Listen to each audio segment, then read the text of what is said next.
এই প্রজন্ম হারার জন্য জন্ম হয়নি এবং এই প্রজন্ম হারবে না। আমি আমার ছেলেকে নিয়ে এসেছি, আমার ছেলেকে আমি সঙ্গে করে নিয়ে এসেছি।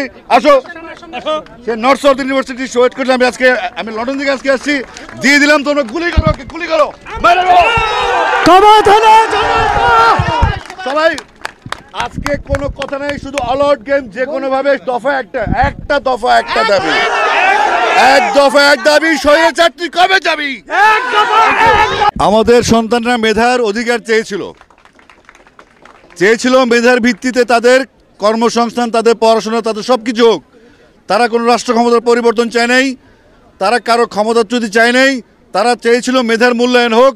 সেই মেধার মূল্যায়ন চাইতে গিয়ে যদি আমাদের সন্তানরা বুলেটবিদ্ধ হয়, প্রকাশে দিনে রাতে হেলিকপ্টারে করে এদিকে সেদিকে যে কোনোভাবে আমাদের সন্তানকে হত্যা করা হয়েছে, শিশুদেরকে হত্যা করা হয়েছে, নিরাপরাধ মানুষকে হত্যা করা হয়েছে, নিরাপরাধ ঘরের মধ্যে বসে থাকে বউ যারা পরিবার আছে তাদেরকে হত্যা করে, ছোটো ছোটো শিশু যারা অবুঝমান পৃথিবীর আলো দেখে তাদেরকে হত্যা করেছে। এখন এই আন্দোলন থেকে পিছু হটার কোনো সুযোগ নাই, আমাদেরও কিছু করার নেই, আমরা ব্যর্থ। এই ছাত্ররা সড়ক আন্দোলন করেছিল, এই ছাত্ররা এখন কিশোর বয়স থেকে তরুণ হয়েছে এবং তার ম্যাচিউর হয়েছে। আমরা কোনো কিছু সিদ্ধান্ত নিব না,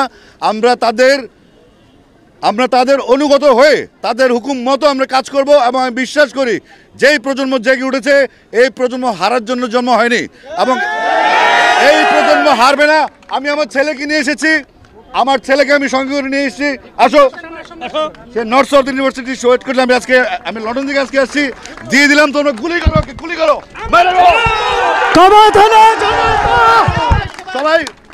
আজকে কোনো কথা নাই, শুধু অল আউট গেম। যে কোনো ভাবে দফা একটা দফা একটা দাবি, এক দফা এক দাবি। স্বৈরাচারী কবে যাবি? আমরা মিলিত হব শহীদ মিনারে। Thank you. আমার সন্তান আবু সাইদ, আমার সন্তান আসিফ আকবরের সন্তান, আমার সন্তান। আমার সন্তানের রক্তেই মাটি ভিজেছে। যে অধিকারের জন্য আমার সন্তানের মাটিতে এই বাংলাদেশের 55,000 বর্গমাইল ভিজেছে, সেই মাটিতে স্বাধিকারের উপযুক্ত জয় ছাড়া ছাত্র সমাজ ঘরে ফিরবে না।